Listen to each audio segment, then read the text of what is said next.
Ladies and gentlemen, welcome to another episode of the American Nightmare Podcast. This is episode 70, recorded Wednesday, Nice. January 31st, 2024. 70. We gotta make it.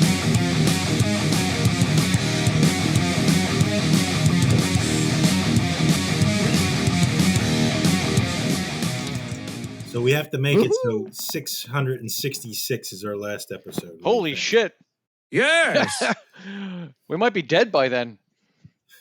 Yes. Why is that sounding cut off to you? It's cut off to me, like the Y is No. missing. Yeah, Yes. a little bit, yeah. No, that's good. I Yes. just hear S. Yes. Just I barely. got the Just I barely. got it. Is this for real? Mu- Who the fuck are you? You are a fucking star, aren't you? No, I'm not. All right. All right. Yeah. Yes. Wow. Happy New Year, 2024. bitches. Yeah, my God. What the hell? Getting this one in We're on late. the last day of Yeah. January. Yeah, little late, but that's fine. That's fine. You know, we're not a professional team here, fellas. We are not. Nope. All right. Not even close. Not even remotely close. Although I think last I episode did- we finally got rid of all of our bugs that we had. Finally. I think we're at that point, aren't we? I mean, Craig's video looks a little iffy, but you know, we're not broadcasting live yet. We may eventually. The good news is I did talk to a bunch of people about our podcast. I think I got us some more listeners. Oh, nice. And I saw that on Apple iTunes, we now have 171 listeners just on Apple iTunes subscription. Oh, nice. That's nice. Yeah. That's awesome. I have Word an is older spreading. laptop too. An older laptop. If I upgrade it, might the video might be get a little better.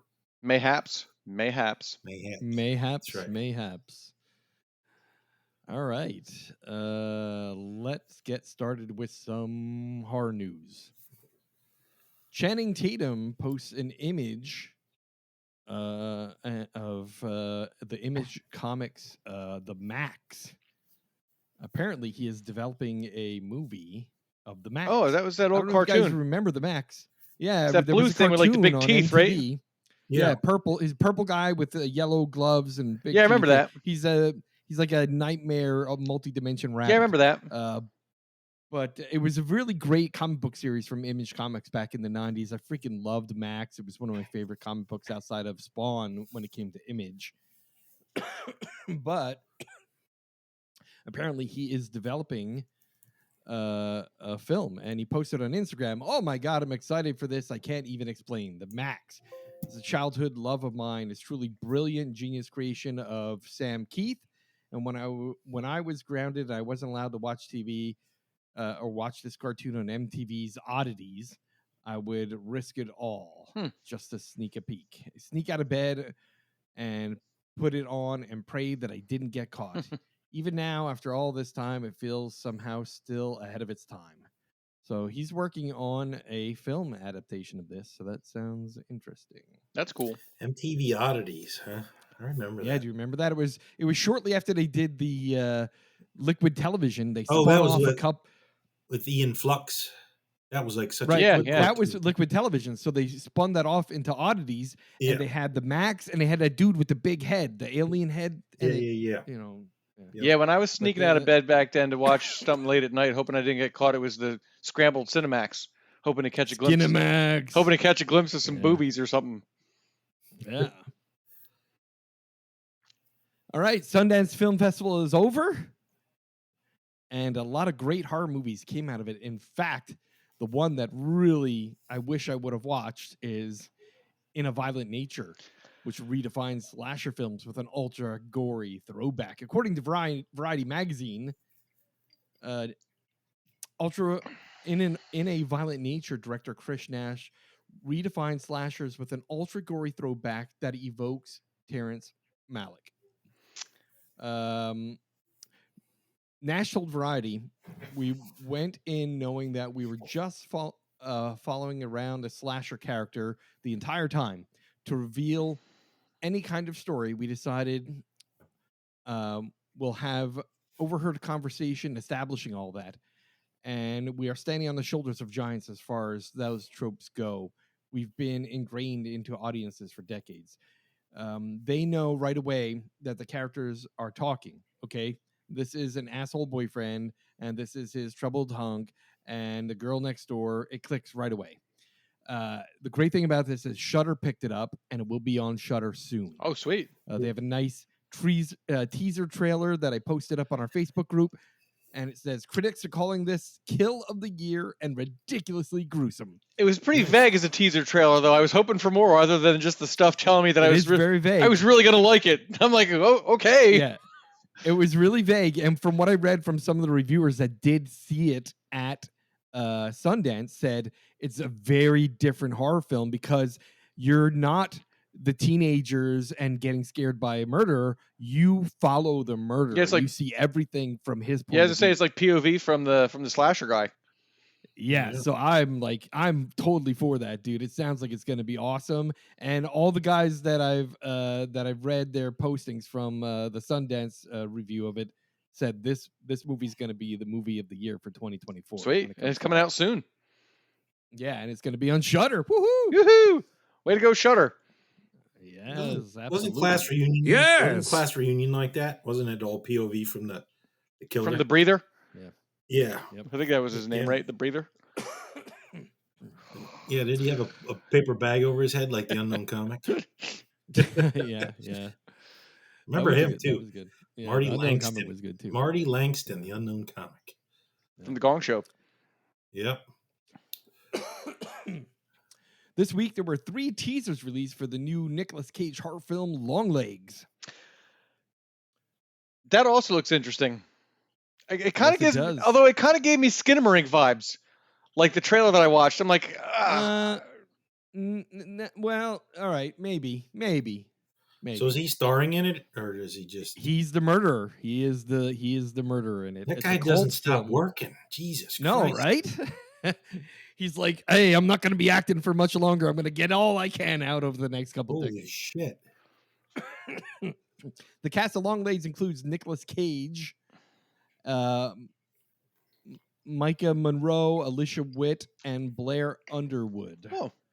oh, The story Perkins crafted for the film is said to be in the vein of a classic Hollywood psychological thriller. Monroe takes the role of FBI agent Lee Harker, a gifted new recruit assigned to the unsolved case of an elusive serial killer played by Nicolas Cage. As the case takes complex turns, unearthing evidence of a cult, Harker discovers a personal connection to the merciless killer and must race against the time to stop him before he claims the next lives of another innocent family. Well, maybe this teaser trailer was just not when I watched it, I'm like, I don't know. It just seemed. I didn't get any of that from that teaser trailer. None of that. No. The teaser was very much too vague. Okay, all right. Because I'm like, just like in A Violent Nature, like the teasers trailers nowadays are real teasers. There's Yeah. nothing in them. all right, that sounds good. Yeah. So I'm looking forward to that. Nicolas Cage has been in some great fucking horror films. I really think horror is the genre for Nicolas Cage. Yeah. Yep. Mortal Kombat 2 has wrapped filming. Woohoo! And according to Carl Urban, it was the most action-packed film and fun he has ever had in a film. Nice. Yeah.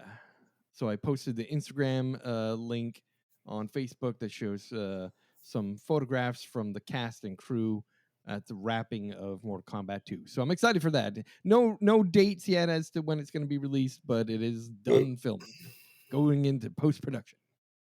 I really enjoyed the first one. So Yeah.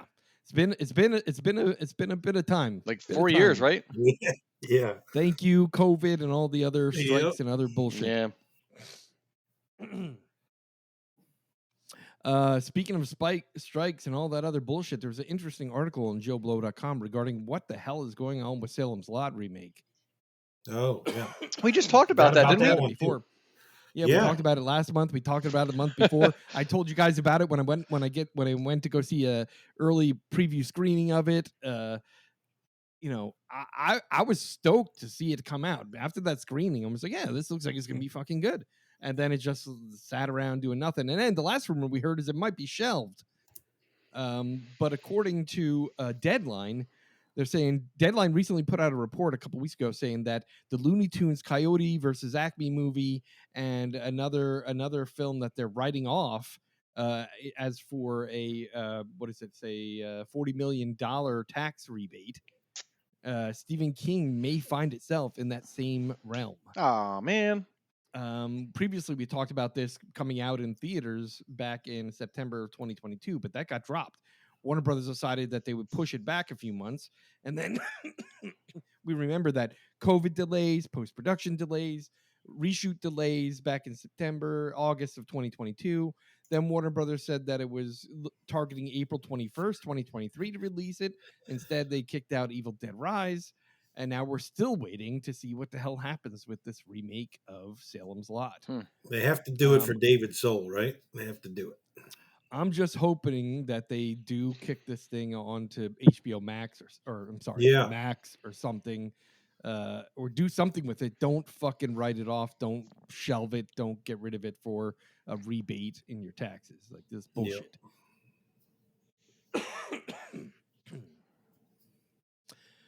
Blumhouse is the host of 10,000 foot exhibition space in the Stanley Film Center.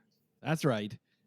In the Stanley Hotel, Colorado, where they filmed The Shining. That's pretty cool. There will be a big Jason Blum / Blumhouse exhibition of horror memorabilia. It'd be kind of creepy just to walk around there, you know? Yeah. According to John Cullen, the president of the Grand Heritage Hotel Group, the owner of the Stanley, in a press release, this is arguably a $400 million project, he added on a call with Governor Paulus, whom he credits with making it happen. Jason got a call from the governor and said to me, I've filmed 23 states, and this is the first time I've ever spoken with a governor. That's cool. This is arguably blah, blah, blah, blah. So he says fans are going to get a closer look than ever before of their favorite films, Blum said. Although they may want to keep their distance from a few of the items in the collection, we're excited to get to work. But first, we need to make it out of the hedge maze. Before you freeze to death. Here's some exciting news. Diablo Cody says she is ready for the sequel of Jennifer's Body. That was a good movie. I liked that movie. It was a good movie. It was a good movie. According to an article in Variety, she says she's gotten progressively happier about this movie as time went on. At first, she was like, I'm excited about it. But obviously, I was a little bit salty because I remember thinking, well, there was an audience when the movie came out. Where the hell were they? It was a critical and commercial failure and was pretty humiliating to her. Perfectly honest with you, she says. It would be a rough experience that it was a rough experience having that movie come out. It was rough for me, and it was rough for Megan Fox. And then people suddenly started talking about the film like it was a good movie, which I thought it was all along. I liked it. You know, I think the theme of it probably wasn't quite ready yet. You know, probably, yeah. I think for sure now it would be. You know, like that theme definitely. You know, women's power and that kind of thing. Yep. Yeah. Cody said, I'm not done with Jennifer's Body. I just need to find a partner with people who believe in it as much as I do. And that really hasn't happened yet. I need someone to believe in it who has the money to help make it happen. So we'll see. If she's got a sequel ready, let's get someone on that, man. Looking at you, Jason Blum. I think it'll be great. Right. Hey, we should all be happy. Thanksgiving is out on Blu-ray and DVD. It's out on video demand a couple weeks ago, but Blu-ray came out yesterday. Oh, sweet. So I did pick up the Blu-ray. It's got an hour and a half of extra content, which is awesome. A lot of bloopers, behind the scenes shit, including early ideas for the film that the writers both filmed when they were 12 years old on VHS. What? So that was pretty fucking That's cool. crazy. Yeah. I saw that they were already talking about the sequel too. Well, that's the thing here. Thanksgiving 2 will have the stars. The girl, I can't remember her name, played by Nell Vrock and Nick Hoffman, her father, played the role of her father. They will be returning for Thanksgiving 2. Nice. Way to go, So Eli I'm Roth. excited for that. What a great film! What a lot of fun that was. Sure was. And That opening I'm scene was really just the looking best. forward. Yeah, fantastic.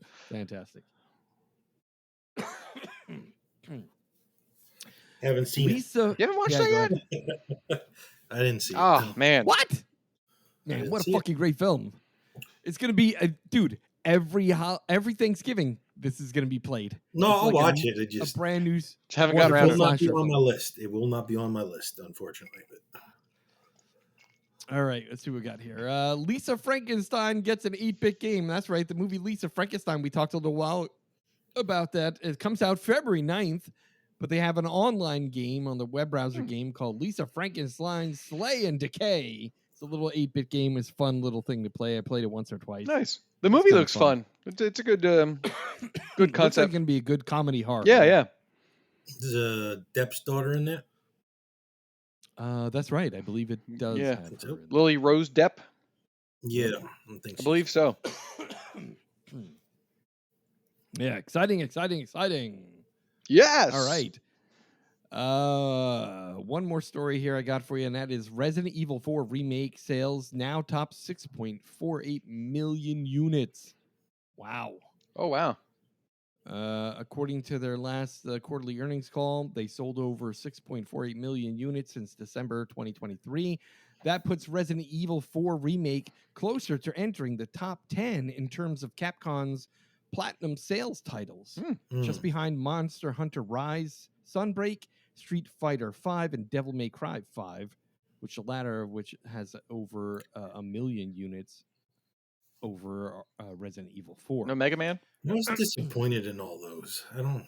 Really? I Yeah. thought the remake wasn't that bad. Did you play it? I almost pulled the trigger the other week, and Yeah, I tried it. Yeah, It's not bought bad. it. but I just They have it available for the headset, the virtual reality. yeah. Oh Jesus, I don't think I like that. Yeah. No thanks. The train that is Resident Evil 4 remake keeps chugging along. Yeah. So it also bodes well for those hoping that Capcom will finally release Resident Evil Code Veronica, which I'd like to see the remake for that actually. Yeah. So if this keeps trucking along on that train, this is more motivation to make Resident Evil Code Veronica come out. The only one I ever liked playing was 7, the Biohazard. Yeah, It that was- one was pretty good. It was totally different than all the other ones. I mean, the first and one maybe was that's classic why- though. Yeah. Yeah, the first one was classic. Scared the crap out of Uh, me. If you haven't played it, Resident Evil, you can snag it right now on the PC via stream on PlayStation 5 or the Xbox Series. The original? No, 4 remake. No, Oh. the remake of The 4 remake. Resident Gotcha, Evil 4. gotcha. Yeah. All right, that's it for me. Any news from you guys? I think you shared the trailer for Taro on the Yes. Facebook page. That looks like it's going to be really good. Yeah, very Yeah. interesting. The way they made creatures out of each of the tarot cards. That was Yeah, I pretty thought awesome. that was awesome. Like there was some looks like there's gonna be some good effects in that one. And also the other the trailer. Hangman was pretty good too. Yeah. They drew on the steam on the window. The Hangman. And the other trailer that I'm psyched about is Abigail, the one with the little girl in the house with all Yeah. those. Did you share that one, or did someone put it on the Facebook page? I think. I don't think it was me. Was No? it? I don't think so. I don't know. That's what looked like it's gonna be really good too. Other than that, I don't have anything else. Merciful Fate's doing the soundtrack to that one, right? Oh, are they? No. would be nice. He had a would be song nice. called Abigail. Oh, did they? Yeah, Yeah. they have a whole fucking album called Abigail. I went to see the fucking 2015 tour where they played the album end to end. Yeah. That's a fantastic album. That would be one hell of a fucking film. to Yeah. make. Yes. Yes. That's all. Yes. That's all I got. I don't know why that's cut off. I'm fucking pissed. I'm gonna have to re-upload that. or I something. hear the Y in that. I don't. I just hear yes. I think I get the end of the Y. It's like yes.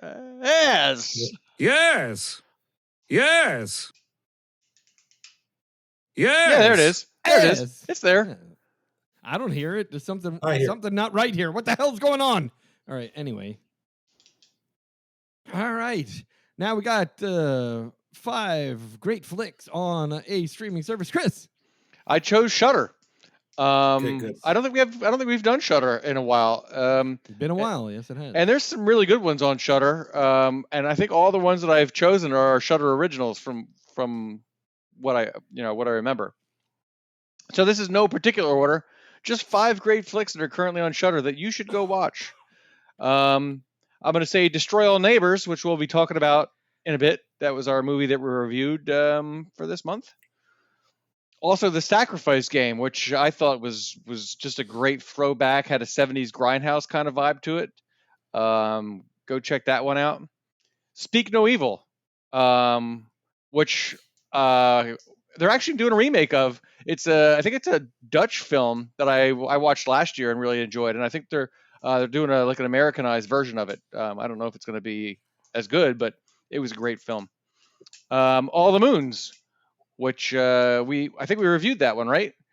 Yes, we did. Really good movie on Shudder. And another one is When Evil Lurks, Argentinian demon possession movie that was just excellent film.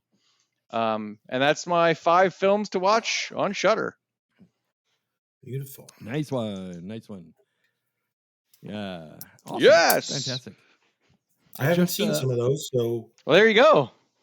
check them out. Write them shits down. Yes. Go watch them. Yeah. I just actually picked up another Blu-ray the other day. I picked up The Last Voyage of the Demeter. I haven't seen that one yet. I've heard great things about it. It didn't do great in the theater, but I didn't do great in the theater, but I loved it. I thought it was really good. I don't know why either, because it was a really good movie. Nothing's doing good in the theater anymore, though. Like you really gotta, put something out That's what there. I'm saying. Yeah. I know a lot of Hollywood assholes like to say, it's because of these big blockbuster films. That's the only thing people see anymore. It's because of all these comic book movies. No, I'm telling you right now, everyone's overlooking. It's our fucking pocketbooks, bro. Yeah, for sure. Like, I used to go to the movies all the time. Even I would see every art house film I could see. I would see every independent film I could see. I just don't have the budget for it anymore. Yeah, I'm much more selective now. Yeah, I got to select ones that look like they're absolutely going to be bangers. I'm not going to pick something that I'm going to go there and go, well, it was okay, but it didn't, for my $50 fucking ticket to the movies and a bucket of popcorn. What the fuck? For sure. And if I can wait like 3 weeks and then watch it streaming for like $3, why would I pay $15 to go to the theater with a sticky floor and some asshole teenager who gives 2 shits about, like, it's stinky in there? Like, it used to be an experience going to the theater. Now it's not, and you're paying more money. So if I can wait for 3 weeks, which you couldn't used to do that, it used to be like 3 months or something like that. And like, man, I don't want to wait 3 months to watch a movie. Now you got to wait a couple weeks. I seriously watched a movie in the theater, and then like 2 weeks later it was on like streaming. I'm like, shit, for real? Like, I just wasted like $15. I could have watched this like on my own couch. So yeah, I get it. Like, I'm very selective these days. And it's sad because same here. And that's the thing. And I hear the big directors and big, complaining about shit. They don't have a grip on reality. They don't understand that people like you and me and us and all the people that listen to this, we fucking work 40-hour a week, 50-hour week fucking jobs. Right. And you got to put food on the table and pay all the other bills first. And with inflation, there ain't much left for entertainment. So if you're going to take the family out to a movie, which is going to cost you $100 for a family of 4, you're going to be selective. You're not going to take a risk on an art house film or an independent film. You're going to pick the blockbuster bangers that, the kids will like, the wife might like, whatever.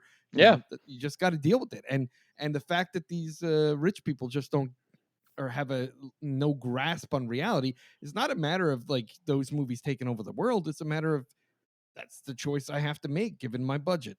For sure. Done. Yeah. And clean your theaters. That might make me change my mind too.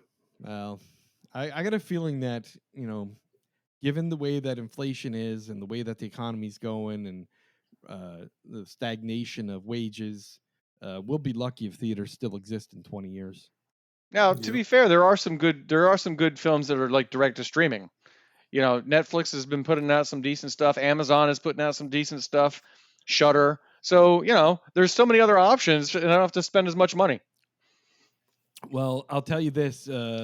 Recently read an article with that what's the old set-top boxes where they used to calculate who watches TV. Nielsen. Yeah. So Yeah, Chris Nielsen is familiar put out, with that. Yeah, I used to be a Nielsen family back in the day for like 3 years. Really? Nice. Yeah. Well, the thing about the Nielsen ratings is now they come out with the stream ratings to tell who's watching what in streaming services. Mm-hmm. And they just released a report for 2023.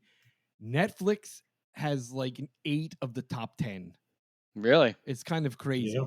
But number 1 of the top 10 streamed shows was that soccer show on Apple. Ted Lasso? Yeah, it was like 400 million streams nationwide. I heard it's good. I don't have Apple It's TV very right good. now. That's Yeah, what I it's heard. Very good. I loved Really all 3 seasons. Just fantastic show. I just can't do Really, another really streaming good. service. I I just can't right now. Yeah, I well, it's because I'm an iPhone family, so I bought like their Yep. Well, package with all their storage and all that extra shit. my wife My and daughter kids like both have them. The music. Yeah, my kids like the music. Yeah, So. I got the bundle service, which is like Apple Music. I got 2 terabytes of online storage that connects to my Mac and to my Apple. I got it comes with the Apple Fitness and Apple Arcade, which is like the games. I don't even play the games, but I do the fitness stuff. Apple TV Plus is included and the streaming audio. So with that, I watched Monarch. I watched Monarch. There's some good stuff Dude, on that there. Monarch show was fantastic. I'd like to see it. Loved it. Maybe I'll have to drop another service for a while. Yeah, I'm beginning to start trimming down too. Like the prices are going up, and now Netflix. I don't know if you saw Yeah, this. but Apple's only like $5.99 or something a month, Chris. It's not that bad. Well, Amazon has added commercials to Amazon Prime. Yeah, I just got a pop up. Yeah, I just got a pop up today. I was getting ready to watch a show, and it popped up, and it goes, "Hey, we're going to start inserting commercials unless you want to pay another $3 a month." I'm like, "What the fuck, man? I already pay $100 a year for." I think it's 120. I think it's 120. It's fucking something ridiculous. And now you want to suck a little more out of me? What the fuck? Well, like that's what Peacock does that too. When they did like the football games, like you have to pay for Peacock, and then they're gonna throw commercials in there. I'm like, the hell? Bunch of bullshit. Yeah. Yeah. No, I got mine popped up last night too. I was like, what? Greedy the fuck? bastards. Yeah, fucking capitalist pigs. And then the best thing about it of all is like they don't pay their workers shit, but their fucking CEOs get $50 million fucking bonuses. I can't wait for the day when we have a general strike, and then we go out and we start fucking hanging billionaires and eating them. Feed the poor with billionaires. Whoa! Hey! We don't want to lose our audience here, man. Like, well, if there's billionaires in our audience, they should go fuck themselves. Maybe they come by my house and I can show them how I can make fist a verb. Okay. The opinions expressed by Sal are not the opinions of the American Nightmare podcast. And these are expressly the opinions of myself. Thank you. All right. Let's get into the top 10 of 2023. That's right. The top 10. We're picking the 10 best films that we watched in 2023. Not I watched a lot. Ones we reviewed, but ones. So did I. I had a hard time. I had to whittle it down. Quite a bit, yes. I had a hard time with the opposite. But go ahead. We're going with Chris, Craig, Sal. All right. So like I said, I had to whittle it down. Some of these we've actually reviewed. Some of them I think I've mentioned when I watched them. But here we go. My number 10 is No One Will Save You. I don't know if we reviewed that, but I know we talked about it. We did not, but we did talk about it because it was quite a film. That was a great Prime original. We all saw it. My number 9, Hell House LLC Origins, The Carmichael Manor. That movie was freaky as shit, man. It was a prequel to if you've ever watched any of the Hell House movies. I did. I like them all, and it is on my list to watch. Oh my god, dude, those fucking clowns! Like you don't like clowns. Yeah, you don't like. Oh my god, such a trippy. I'm not really big on found footage, but man, this one really like scared the crap out of me. That was creepy for me. The end of the first one where they're just Well, down in the basement. you got to watch this one because Okay. it's creepy. All right, My good. number 8, and I don't know if we reviewed this or if we all just watched it and talked about it. Spoonful of Sugar, Yes. which was Yeah, we didn't review it, but we did talk about it because We it did was watch- another oh, one of those watch. fucking films, man. that shit was trippy, like trippy, Yeah. and then the end Oh, just yeah. like you know. Yep. My number 7, we'll be talking about this movie a bit here. Destroy All Neighbors, which is a Shudder original. Was that 2023? That was 2024, bro. Oh, was it? Yeah. Oh, all right. Well, let me move that off. I thought it came out at the end of last year. Well, let me No, it move came that. out January 16th. I thought it came Yeah. out in December. All right. Well, let me move that off, and I'll go with the one that I had in its place. We'll go with Cobweb, which Right, I agree with that one. That one's fucking great. Yeah. yeah, we talked about that one last week, and it was part of my movies we reviewed list. So, all right. Nice. Yeah, why did I think that came out? Anyway, whatever. All right. My number 6 is Infinity Pool. Mia Goth is a treasure. Dude. Yeah. Alexander Skarsgård, and what a trippy movie, man. Like just such a weird, sexual, but like fucked Is that up. an A24? That's an A24 flick too, right? Yeah, it is. It was, and it's what's his Cronenberg. So it's got Yeah. some body horror in it. You know, some It's on my list of things to watch too. good flick. My number 5 is Thanksgiving. We just talked about that movie a little bit earlier. What a treat that was, and like Sal said earlier, it's a must watch every Thanksgiving now. It's added to my Thanksgiving viewing list. We have a new serial killer to admire in a new genre that has now arrived, and it's gonna be a whole new. We're getting Thanksgiving 2. There'll be 3, 4. It'll be awesome. Woohoo! All right, my number 4 is Saw 10. Another what a great addition to the franchise that was. I mean, I liked all the movies, but you know, some of them were just okay. This one I thought was a great reimagination and brought back the original. You know, brought back Jigsaw and Amanda, and it was a really good movie. My number 3, Talk to Me, which was that a Sundance film from last year? I think It was. Yeah. It was. Yep. that movie like tripped me out, and I think that's another A24, right? I think that's also. Yep. Yeah, that one was so fucking. I love that movie. Oh man, and they were selling that hand like you could buy a replica hand. I'm like, fuck no, I'm not Nope. buying that hand. I don't give a shit if it's just replica. No, thank you. My number 2, Evil Dead Rise. We reviewed that one, and again, another great addition to the franchise. It's not quite the humorous Evil Deads of yesteryear, but it was such a great movie. Such the violence and the attention to detail with the sound and like just Oh yeah. just a great flick, and I'm looking forward to more movies from that franchise.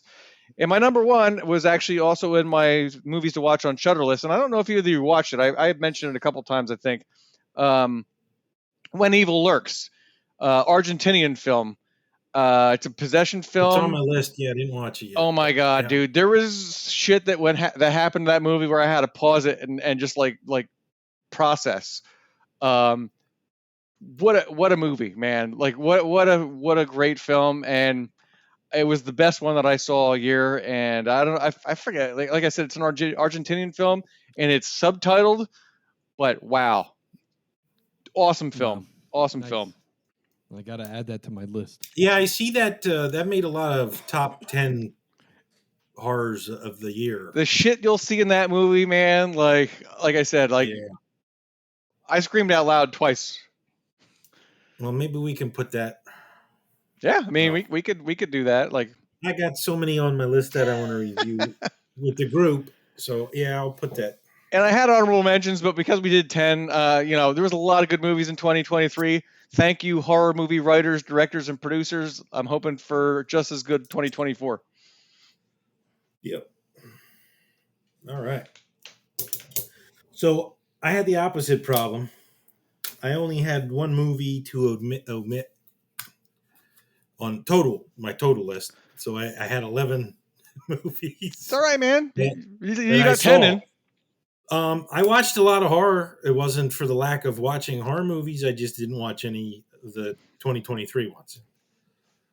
Now I you mean, got I did. now you got something to watch. Sure. Yep. So, number 10, I went with Malum. That was a good one. We just It's a reviewed good that film. one.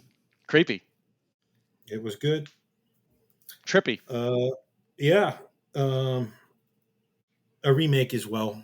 Yeah. Yeah, And I think they did a really good job with the remake. absolutely. Yeah. Number 9, The Pope's Exorcist. Also a good one. Yeah. Very good movie. Number 8, I went with Insidious, The Red Door.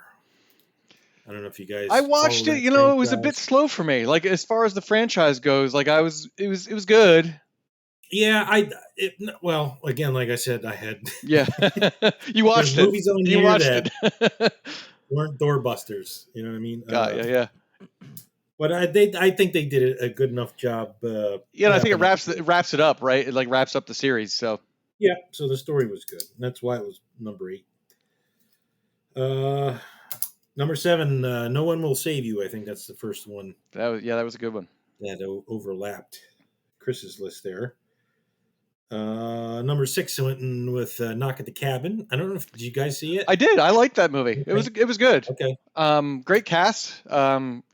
Night Shyamalan. He he's hit or miss. One of his better ones, Yeah. for sure. Right? I enjoyed he's hit or miss. And you're He's like hit the or whole miss. movie, you're wondering like, is it real? Like, is it real, or are they just like fucking Yeah. around? Like, and it was good. I liked it.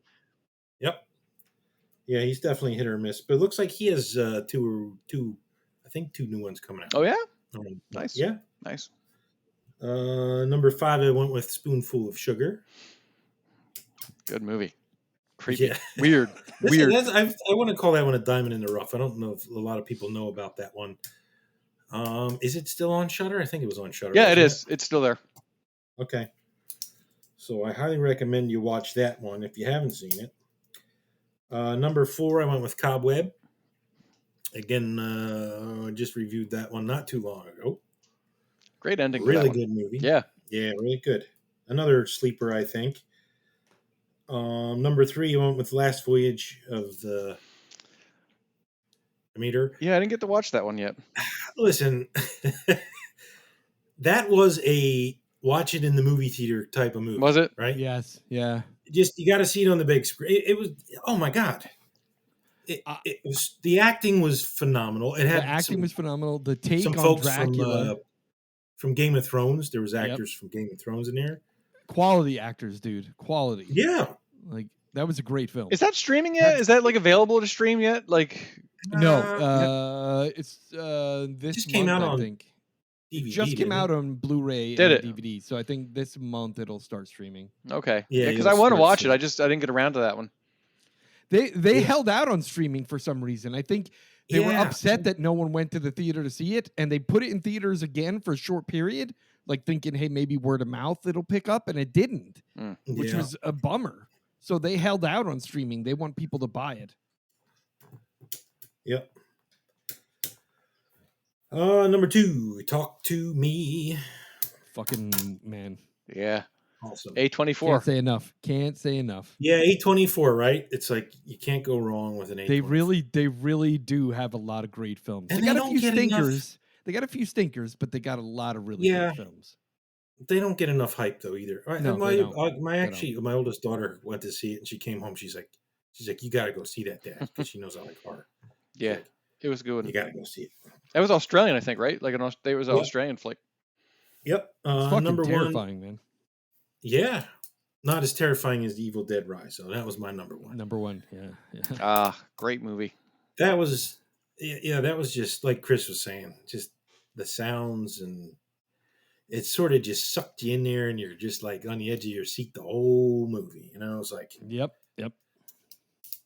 Nice. Very good. Nice list. All right. My top 10. My number 10. The Pope's Exorcist. Again, It's a great I movie. can't say enough about that film because it was one of those films where we had a bunch of stinkers in a row that we reviewed, and then this one was like a breath of fresh air. It was wonderful. I loved it. My number 9, Infinity Pool. Like that film again. Mia Goth is a fucking treasure to the horror world. Indeed. all Unbelievable. right, I gotta watch it. Is it a horror movie or is it borderline yeah. horror? Yeah, It's like a thriller with like body horror in the it. body and, horror, to me, that's horror, dude. The Yeah. body horror shit is fucking horror. And psychological too. It's like real trippy. And supposedly they cut a bunch of the even trippier shit out of like the theatrical release. Nice. I might have to find myself a director's cut. I'm gonna watch it this weekend. My number 8, The Last Voyage of the Demeter. Again, Yep. that film has a wonderful take on. You think about it this way: they made an entire film out of one chapter, little part of Bram little Stoker's part. Dracula. That's impressive when you chapter can do of the that. book. That's impressive. Yeah. One chapter of the book was just the captain's log, kind of breaking down what happened on the ship, and they just turned that into a whole film. It's fucking brilliant.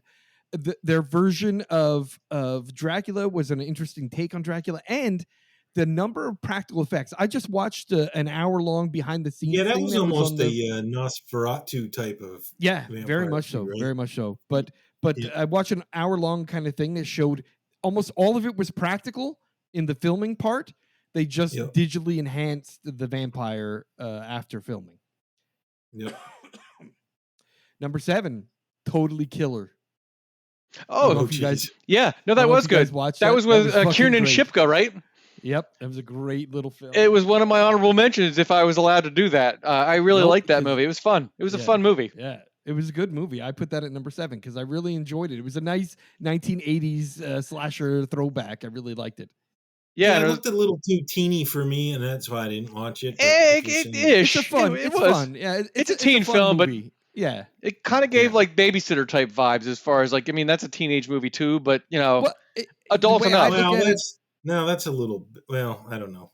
The way I look at it, it's like a classic teenage slasher film, right? Yeah. And it's like this stuff in the 80s. It's a lot. That's the thing about it. It's totally 80s, and I loved it. That's why. Yeah, I liked it. It was a good film.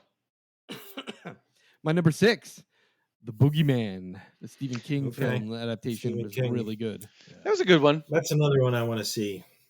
My number 5, No One Will Save You. Great film, very little dialogue, just a really good film with a really fantastic underlying kind of for sure to it that was really, really good. Yeah, the trauma and you know, dealing with that in a different kind of way. It was nice. It was really, really very much, I think, about self-forgiveness and what a freaking great film. Man. Yeah, it was. Number 4, Cobweb.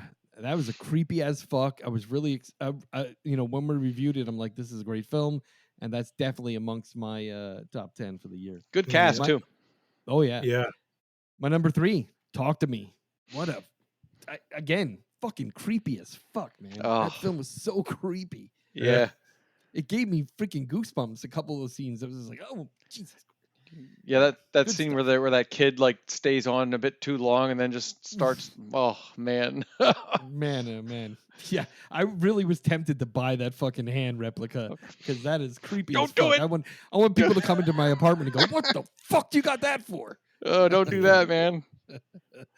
My number 2, Thanksgiving. Nice. I so much enjoyed that film when I went to see the premiere of it. I was like, wow, what a great film. It was a good film. I really liked it. Yeah.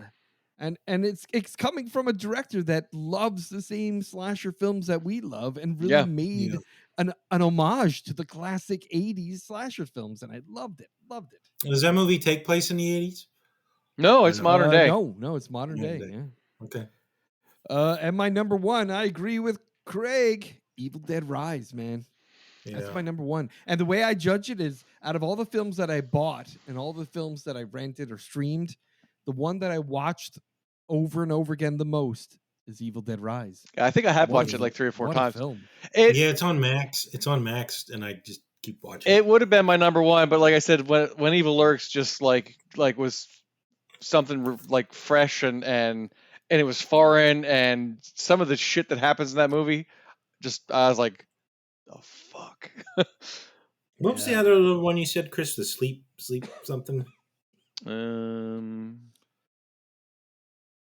I make your list? Hell House Origins? No, sleep something. No, I don't have a. No. No. All right. All Nope. right. That was your movies on Shudder. Oh, Top 5. When Evil Not top- Lurks, All the Moons, Speak No Evil, The Sacrifice Game, and Destroy All Neighbors. Or Speak No Evil. Okay. Oh yeah, that one's the one. They're doing a remake of that one. Okay. The ending of that one is like just what? All right, folks, let's get to our movie review. The movie review this month is Destroy All Neighbors.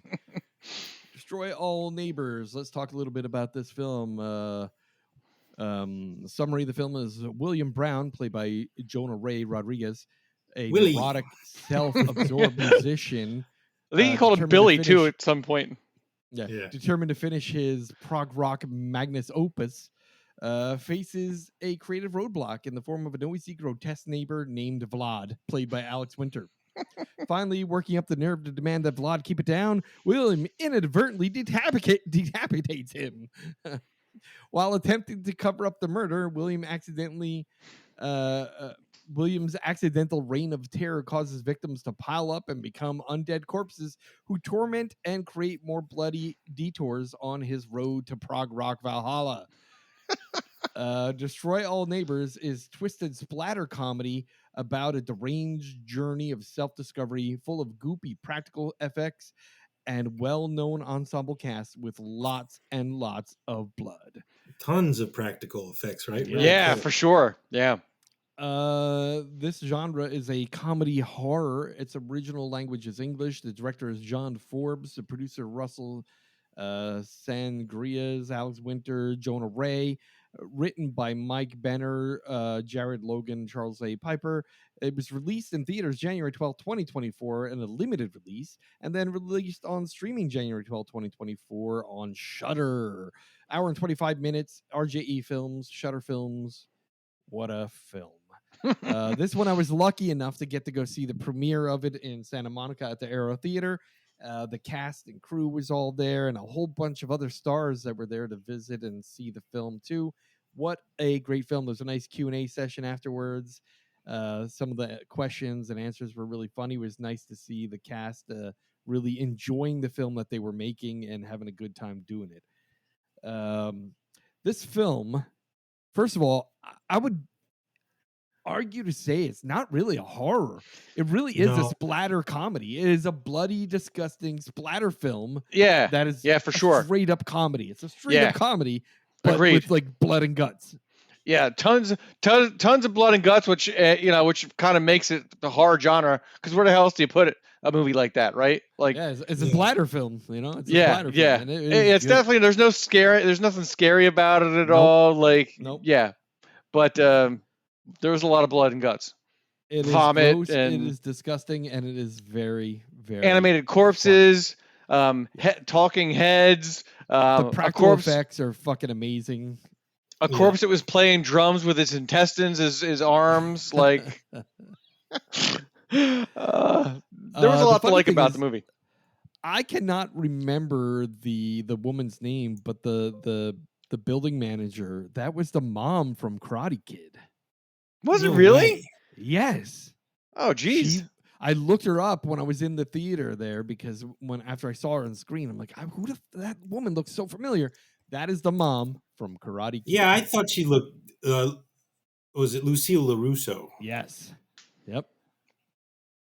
And that was her name in the movie, I think, right? Lucille. Yeah. What a great. I don't know her real name. Funny movie. Yeah. It's funny because the cameos in there because you had what's his name? Kameo Ali Najari. Yeah, he was the security guard at the. That was a great scene. That scene was like just so fun. It was really the back funny. and forth between them. Yeah. It's funny because they were talking about the fact that, here they are filming this film in Los Angeles, and it was in the middle of the hottest heat wave of the summer of 2022. And they said it was like, 105 degrees in LA, and there's Alex Winter in this giant fucking prosthetic body. Jesus. They said they had a little cooler room for like a refrigerator truck for him to stand in while in that suit to keep from getting too goddamn hot. Wow. Yeah. It's interesting that there are only a couple scenes where you could tell that people are sweating, And it was funny Yeah. because that Jonah Rodriguez was like, there was a scene where they were in the apartment shooting, and they were all sweating so profusely. He's like, we gotta mention that our air conditioner is broken or something in this film, because how are we gonna explain that we're all covered in fucking sweat? But yeah, I would say the film starts out kind of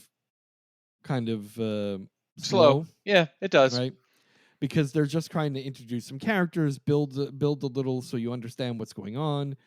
But the funny thing is, like, even I'm sure anyone that has ever lived in an apartment will appreciate Yeah. this film, because I think about when I Oh, I lived totally related to it, right? I did. yeah, I think about when I was in Bethlehem by the Freedom High School. There's those apartments that on Chester Boulevard or Chester Road there.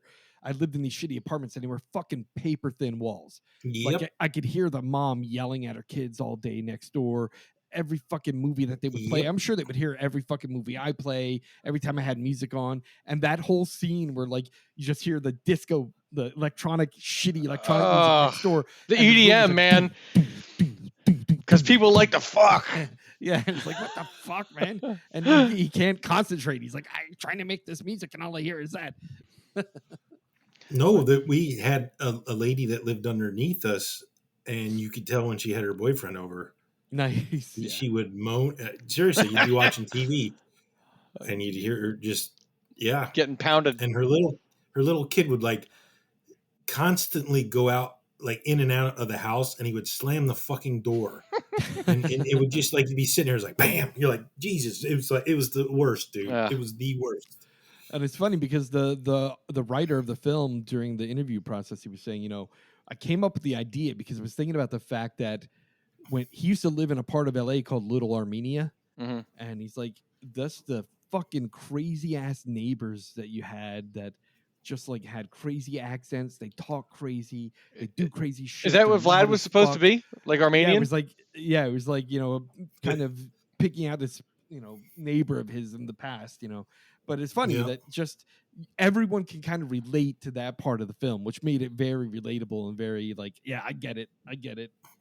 Well, I thought the part too, like the character, the main guy, what the hell is his name? The guy who's doing the work on the prog rock, like William, Bill, Billy, whatever. Yeah. Like he was trying as hard as he could, like to like just keep his cool and not have any confrontation. And I'm like, dude, I get it. Like, I get it. Like you get pushed so far, but you like twice he walked over the door and was getting ready. He's like, nah, I'm not gonna do it. I'm like, I get that, man. But at some point, if you don't do it, and this is what they were trying to tell him, so at some point you got to fucking just do that shit, because people will just run all over you. Well, the best thing is, like, when he left and he came back and the cops were at the house and his neighbor was there, and he goes, I was trying to get him to be quiet. I've been banged on the wall. And I go, you banged on the fucking wall? Yeah. Yeah, right. Yeah. He hawked a loogie on my door. So yeah, that's how it starts, right? The noise, and then he goes over and finally confronts Vlad, and yeah. So what we'll do is we'll say right here, we're going to talk spoilery. Oh, yeah. So if you're gonna watch this film, which you definitely should, it's fun. It's a fun movie. Spoil it right now. We're going to talk in depth with spoilery discussions. So yeah, when he does finally go over to the neighbor and confront him, the neighbor was, like, right on him, because he's like, I fucking know you. I know you don't like my shit, but I'm going to fucking put it in your face anyway. He goes, what are you going to do to me? You just walked into my house. You didn't even knock. You just opened my door. And then it's like he starts harassing him to the point where he has a gun. He's like making him. He's like making him hit him and shit. Yeah. He's like Vlad had a gun. Yeah. He's getting in his face, like trying to instigate something more, right? Yeah. And it turns out, like, he's got this weightlifting set there and all this shit, and that's all the noise he's making. Buckets of concrete. Yeah, like when he's sitting there trying to make his album, you hear not just the EDM music next door, but you hear him going, it's just like fucking yelling all the time, and it's because he's, like, lifting weights over in his fucking apartment.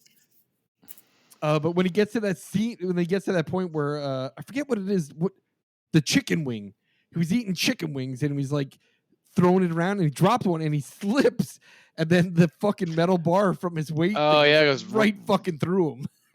And he's trying to put the blood back in. He's like, just put it back in. Just put it back in. put it back in. Really? Look, it's just blood. And he's like, no. Oh my god, that was fucking funny wild. shit. Just put it back in. He's like trying to scoop it back down the pipe. Dude, Alex Winter was so fucking funny in that role. The whole You way he never was would have talking. known it was him either. Yeah, right? it was It's like crazy the amount of makeup. But then that he has his cinder blocks on a chain, and when that one lets go and it goes, it takes his head right off. I was like, holy shit. I liked the guy that was like he was watching the videos that teaching him how to like play the bass. And like he's then like commenting on him like, oh, so you killed a person. Well, So here's what you got to do. He's like, well, it isn't a tour if at least a couple people don't die. He's like, I was on a tour once that killed 9 people. What you're gonna need is a hacksaw, a reciprocating saw, and if you don't have that, or no, he starts off with the acid. The chemicals. The chemicals. Yeah, no, the chemicals. He's like, but that's going to take you about 2 weeks. So if you don't have that, then get a reciprocating saw. Yeah, and then it was really good. Like the comedy was really great. There were tons of jokes throughout it. It just escalates on and on because like he's living in this shitty little apartment. His neighbor's all noisy. He's trying to finish this prog rock opus magnus. His girlfriend is harassing him about wanting him to do stuff. The building manager is like has him doing all kinds of shit. Yeah, this building is shit. The electricity's bad. I need you to work on this breaker for me. And he's like, hey, why don't you call someone to fix it? Like, yeah, I'm not an electrician. Yeah. And then it turns out she fucking dies while doing that. She gets fried. The best part is like the power goes out and he goes downstairs and he's like trying to look and see what's going on. And you can see the fucking skeleton hand in the breaker box. And then he just like turns around and she's fucking fried to a crisp with her hand in the breaker box. Yeah. But like the whole progression of his mental breakdown of like seeing the corpses talking to him as he's hacking up his neighbor, the neighbor begins talking to him, and then he tries to dispose of the body. He goes back to his studio. The homeless guy that's been bothering him, he accidentally kills him, and then he starts talking to him, and then he's the like, pig man. Yeah, and then he's like, "Oh, I'm just gonna ditch these bodies here in just throw them over the hill. Area of LA where people die all the time. I'm just gonna throw them out there. It's gonna, whatever happens." And then he starts imagining them. Then it's the neighbor he kills, and then it just like escalates. It snowballs into like killing everyone in his fucking building, basically. Yeah, but then it takes an inspirational turn, and all those people he killed, like his visions of their corpses help him put together his album. Yeah, and then like the corpse of the building manager was like, "Yeah, I used to be a prog rock producer." Like, what the fuck? But then he goes back to the studio with these imaginary corpses, which I think that's pretty clear. Like all that shit was imaginary. Like it was all in his head. All the neighbors talking were in his head because the neighbor that had the pigs, when he accidentally killed him, he got knocked unconscious, and when he woke up, there was no body because the fucking pigs ate him. Yeah, and his girlfriend saw it, so his girlfriend went and told the cops, and the cops showed up, and they didn't see the body. There's no body. And then they're like, "Well, so she filed a false report. We can go arrest her." He's like, "Oh no, don't do that. I she did. She's a good person." Like, yeah. And then he does get into the studio. The cops come to arrest him, and his girlfriend distracts the cops long enough for him to finish his album. With that asshole, the asshole singer, or whoever I can't remember what the hell his name was, and his boss who fired him. That part was so funny too because they were all coked up and having sex. It sort of reminded me of Clem Fandango a little bit, though. Too. Yeah. In the studio, like. Why are you guys in your fucking underwear? It was inspirational. This is normal. Yeah. They're like got coke all over their fucking noses. Yeah. The running gag too is that guy saying that's not what rock and roll's about. That's not what rock and roll's all about. And it was like all the stuff that rockers actually do, Yeah, and in fact, Billy at one point goes, that kind of is what rock and roll is. or when he plays. He's from was it Viva? Reno 911? No, before that it was Viva. Oh yeah. Viva La Show. Yeah. Yeah, he's been in a lot of stuff. What was that actor's name? I don't remember that guy's name. I don't know. He was Lieutenant Dangle in Reno 911. Yeah. with But his. what a freaking film, man. It was a fun movie. It was really fun. It kind of gave me a feeling of like a combination of like a bunch of different like 80s B movies. I got some some Dead Alive vibes to it. Yeah. You know, like it the had gore and blood. Yeah. yeah. There was quite a few like I felt like different genres crammed into it, like that remind me of like a bunch of different like 80s like movies. Yeah. And then the funny thing is like how they link all the shit together, like how the homeless person was actually his prog drummer, rock I think. mentor. The prog Yeah. rock Oh, the guy. Yeah, mentor, the guy that played the player. bass. Yeah. That he's been Viva listening Variety. to all That's that what it's time. called. Viva Variety. That's right. Oh, Yeah. Viva Variety. Yeah. I got that confused with Mr. Show. Yeah. Yeah. So That was Odin Kerr. Right. and then all in all, at the end, he winds up getting arrested. His prog rock album becomes like platinum or some fucking shit. I was a little disappointed in that he got life sentence too. I was like, Yeah. the ending wasn't so good. Yeah. Well, I and mean, if you're gonna kill your neighbors, I mean, you're gonna get caught. Yeah. And like, I mean, it was good because it was short. It was disjointed a little bit. Like the story didn't flow great. Yeah. Like the story was very basic. But I liked all the effects. I liked the blood and guts. I liked like there was great humor to it. A lot of great jokes in there. The humor was Yeah. really funny. It was a fun movie. A lot of the acting was really good too. Like there were some really quality actors in that film that really played their part well. Yeah. I thought that was pretty great. The rich neighbor that was like moving out when you first meet him, he's like, "Oh, I finally got my film made." And he goes, Yeah. "Oh, really? How'd you do that?" He goes, "Well, I kind of had a friend that knew somebody, and that money I got from my uncle kind of helped too." And it's like, yeah. Well, and like you said, Karate Kid's mom, she did a good job, right? She was good. Yeah. The practical effects were really good too. Yeah, Alex Winter was fucking great. The practical effects were fucking awesome. I really enjoyed that. Yeah, when she came back, that was great too, right? That skeleton of hers. And during the interview after the film the premiere that I saw, they said that one guitar, that Mobius whatever guitar, was a real guitar from the 70s. They rented it to use for the film, and he said triple neck one. The triple neck? No. The Mobius, the one with the really wide neck on it. Yeah. Apparently, it's like super rare, and the guy said it costs more than half the film did, so they had to be just to careful rent not to fucking break it. Yeah, he's like, I was trying to rock out with it like during that scene. He's like, I kept getting reminded by the director, like, hey, that costs more than half this fucking. Take it easy, so don't fucking break it. So that's kind of funny. But yeah, the whole thing was pretty cool. I found it super. You know what? I see. The funny thing is that now that I live in LA and I see a lot of crazy stuff in Hollywood and Los Angeles in general, I feel a lot of films are kind of an homage or a reflection of LA. Like the stuff that just was life in LA. Film, yeah, the stuff. Well, remember the Cheech and Chong movie too? Like when they're in the Chinese restaurant. I mean, that's totally LA, right? And they're like doing blow underneath the table. Yeah, like just the fact that there's a dude who has a prog rock album that he's making that sounds like generally somebody from fucking LA. And then the same thing with the fucking rowdy ass neighbors that happens in LA all the time. And the fucking one of the things I like too was like the gist of that was like, you make the album for you. The people who get it will get it, and those who don't, this movie is like that. Like, this movie's not going to be for everybody. Like, exactly. Like you said, it's not really a horror. It's more of a splatter comedy. Yeah. But you get it. Like if you like that kind of shit, you'll like this movie. But not everyone's going to like it. Right.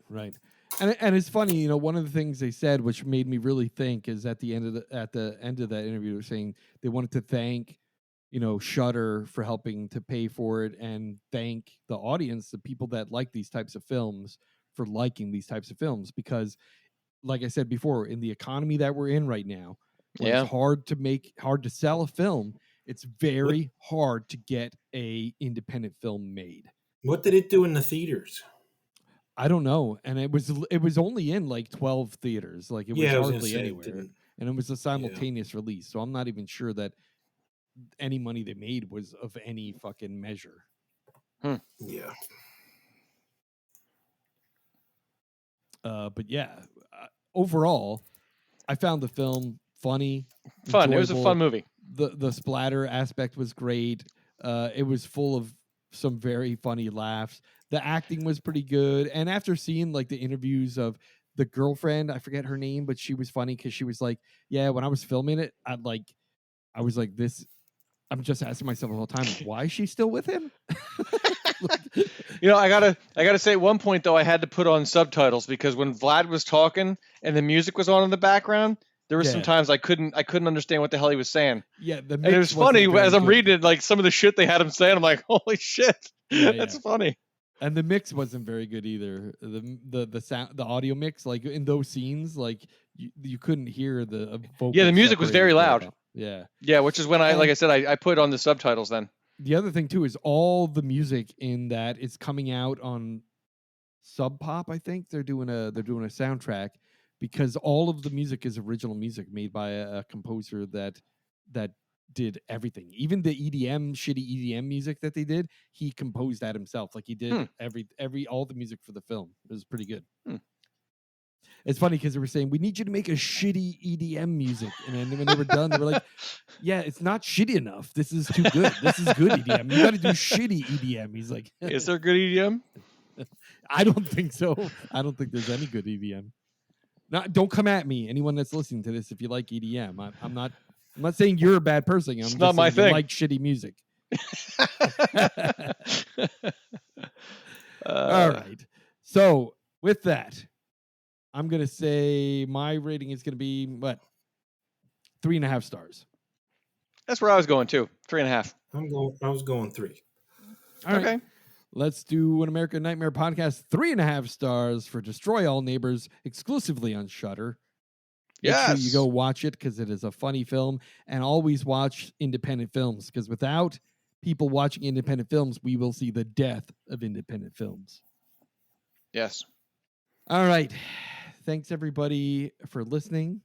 As always, if you want to leave some feedback, you can email us at feedback@the-american-nightmare.com, or you can leave us a voicemail. If you're too lazy to type an email, you're too much of a prick to whip out your phone and tap your thumbs around, you can call us. You can leave us a voicemail at 1-562-247-5855. Leave us a voicemail. Tell us what you think. Tell us whether or not you agree with what we said about this film and or our top 10 lists. Also, suggest some top 5 lists or suggest a film that we haven't talked about or watched yet. We'd be happy to take any submissions. Any. Somebody, please. Just give it, just so we know that you're actually, involved in the show. Yeah. Also, if you do leave a voicemail, just leave a little note at the end if it's okay to play it on the show. Because if we find it interesting, we'd like to play it on the show. Just leave a little note and say it's okay to play. Same with your email. If you send an email to feedback, just put a note there. Okay to read on the show. Especially if it's spicy. Thank you. All right. Thanks everybody once again, and we will see you or talk to you next month. Yeah, like in a couple days. Yeah. In a week or two. All right. Tomorrow. Thanks. Peace out.